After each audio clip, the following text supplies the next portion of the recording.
위클리 교통 이슈.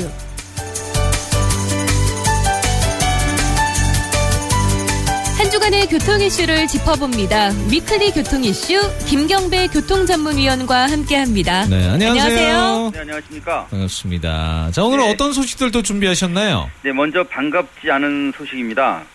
평균 연봉이 7,100여만 원대의 임원의 경우는 억대가 넘는다는 교통안전공단이 평균 6.7% 인상되는 자동차 검사와 종합검사 수수료를 슬며시 추진한다는 비난인데요. 네네. 8월부터 15% 선이 2,000원에서 4,000원 사이가 가산이 되고요.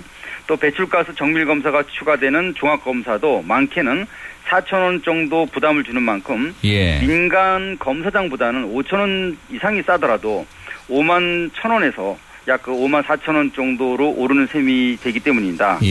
그리고 일본은 그 안전띠를 착용하지 않았을 때 나는 경보음 장치 의무화를 뒷좌석까지 확대를 시킨다고 하는데요. 네. 그리고 지난 2006년에 경기도가 조정한 바 있는 자동차 번호판의 발급 수수료가 여전히 5배 정도 차이가 나 이해가 안 되는 부분이 있고요. 또 그 서울 세종 간의 그 고속도로처럼 2020년이 되면 전 도로가 스마트화되고 또 총 연장까지 1,000km 이상 늘려서 국민들의 96%가 고속도로 이용을 30분 이내로 단축하겠다 이런 내용을 준비했습니다. 그렇군요. 네, 이 일본이 좌석들을 착용하지 않으면 발생되는 경고 시스템을 뒷좌석까지 확대한다면 우리의 전 좌석 착용보다 훨씬 앞선 거네요.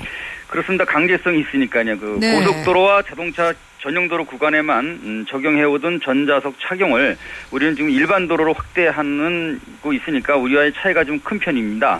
일본 니혼게이자 이거 신문이 전한 국토교통성 발표에 따르면 미착용 때 소음을 발생시키고 있는 이런 경보장치 의무화를 뒷좌석까지 확대 적용할 방침이라고 합니다.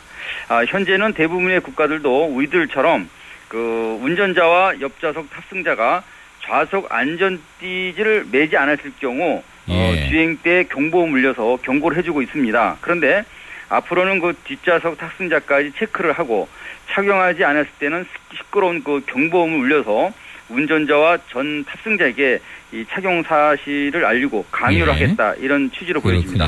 앞좌석 감지 경보를 뒷좌석까지 확대한다. 전좌석 착용을 추진한다. 관련법 개정이 또 되는 겁니까? 네, 고급차에는 현재 그 앞좌석의 그 양 시트에 그 사람의 무게가 실리게 되면 이 탑승으로 감지를 해서 벨트 착용이 안 했을 경우 경보음을 발생하고 있는데 아직은 우리와 비슷한 현실인 것 같습니다. 그런데 일본 도로운송 차량법에서도 승용차의 경우는 운전석 설치만 의무화하고 있는 이 규정을 지난해 그 국토교통성이 국제회의에서 경보장치 설치 범위 확대를 제안하면서 추진이 되었고 지금은 자동차 보안기준 개정을 결정한 것으로 이렇게 알려지고 있습니다. 그래서 내년 봄에 승용차는 뒷좌석에 그리고 버스와 화물 트럭은 운전석과 조수석까지 확대되면서 자동차 그 후방 카메라 설치 의무화까지 확대 포함시키는 것을 검토 중인 것으로 알려지고 있는데요. 이미 후방 카메라와 초음파 장치를 실용하고 있는 우리와 비교하면은 이 사안은 좀 늦은 감이 없지 않다 이렇게 보여지고 있습니다. 그렇군요. 네, 이 후방 카메라와 초음파에 의존을 하면서 후진 감각은 무뎌지더라도 안전이 우선이죠. 당연하죠. 그런데 이 자동차 번호판 발급 수수료가 지자체별로 천차만별이라는 게 좀 납득이 안 되는데 어떤 내용인가요? 네, 아직도 자동차 번호판 발급 수수료가 지역별로 5배 정도 차이가 난다고 하니까 참 이해가 안 되는데요. 지난 2006년 2배에서 3배 정도 차이가 나던 가격 조정을 위해서 경기도가 나섰고요. 이때 그 공개 경쟁으로 적정한 수준을 맞춘 것으로 알려지고 있는데 또 이렇게 된 것입니다. 당시 승용차 번호판 발급 수수료가 용인시는 6,900원 선, 양평구는 21,000원 선이었고 대형차의 경우는 8,400원과 22,000원 선으로 정했던 격차를 조정한 일이 있었는데요. 이런 문제는 자동차 거래가 많은 지역은 인건비와 자재 구매가 저렴한 반면에 그렇지 못하니까 등록이 많지 않은 지역에서는 비쌀 수밖에 없다는 논리에서 비롯된 것이라고 이렇게 이해가 됩니다. 하지만 방위다매와 같은 그 거리가 먼 이런 문제는요. 유럽풍인 현 번호판으로 길게 교체되면서 불거지게 됐고요. 지금은 5배 정도의 차이가 보이고 있다. 이런 얘기가 나오니까 네. 참 이상합니다. 네. 결과적으로 이게 공공의 부문이 아니기 때문에 결국 개인 장사이기 때문에 시장 논리에 우선한다는 얘기인 것 같은데 네. 10년이 지난 지금 현실적 격차가 좀 좁혀지기보다 오히려 5배로 늘었다고 하니까 네. 그 이유가 참 궁금한 것 같습니다. 네, 그 전주시만 해도 승용차 앞번호판은 3,500원, 뒤는 5,500원이고요. 예. 또 대형차 앞번호판은 5,500원, 뒤는 7,500원, 그리고 이륜차의 하나짜리 번호판은 5,000원이라고 이렇게 알려지고 있습니다. 네. 그런데 서울은 6,800원 선이고요. 이런 번호판 발급 수수료가 경주에서는 다시 그 19,800원이 되고요. 예. 또 강원도 양양에서는 다시 34,000원으로 급등하게 오. 된다고 합니다. 네네.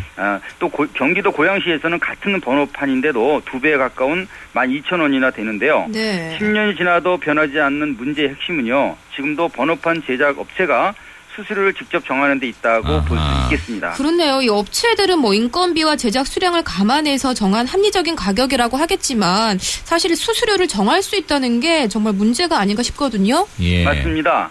그 인건비, 재료비에 전기세 등을 제하면 남는 게 없다고도 그렇게 푸념을 한다고 알려지고 있으니까요. 하지만 가격을 정하는 권리는 이미 가격 자율화로 전환된 17년 전부터 업자들이 잡은 그런 셈이 돼 있습니다. 그렇죠. 예. 그런데 이런 독불장군 기계를 펼 수 없는 지방자치단체도 벌어는 있었습니다.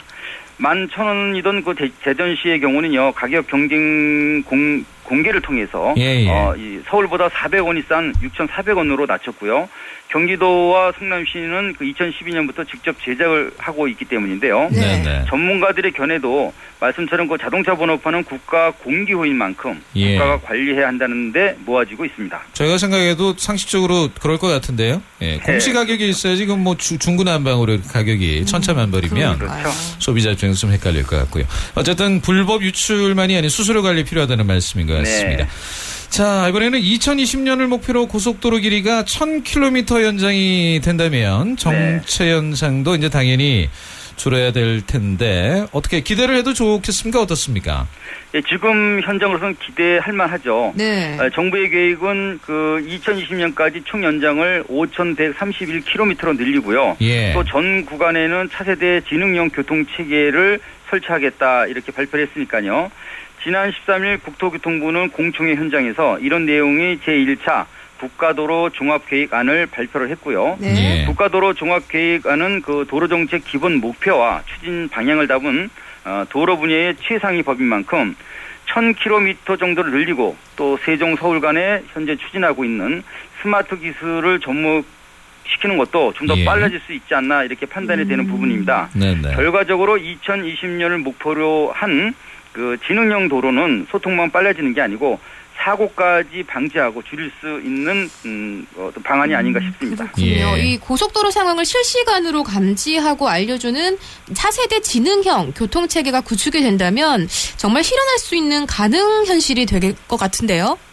맞습니다. 도로에서 일어나는 실시간 정보를 각 자동차에 개별적으로 전달하는 시스템에 하이패스 기능을 초월한 시스템은 시범 사업을 앞두고 있으니까 당연시 된다고 보여줄 수 있겠습니다. 네네. 그리고 번호판을 인식하는 요금소의 카메라가 해당 차의 통행료를 부과하는 스마트 톨링 시스템도 국민 96%가 30분 이내 그 고속도로 접근을 용이할 수 있다는 얘기에 뒷받침할 수 있는 부분이기도 하고요. 네. 더 비전적인 얘기는 2035년까지를 두고 있는 계획인데요. 예. 운전자 도움 없이 자율주행할 수 있는 그 도시 내 도로를 완전 주행 시대로 해서 목표로 예. 정하고 있기 때문입니다. 정말 그 영화 같은 현실이 진짜 우리가 직접 볼 수 있다라는 그런 얘기가 되겠네요. 뭐 한 20년도 채 남질 않았네요, 그죠? 네. 그렇죠. 35년이면. 그 접목될 것으로 그 보이고 있는 로봇이나 인공지능 기술은요. 예. 도로를 스스로 보수도 하고요.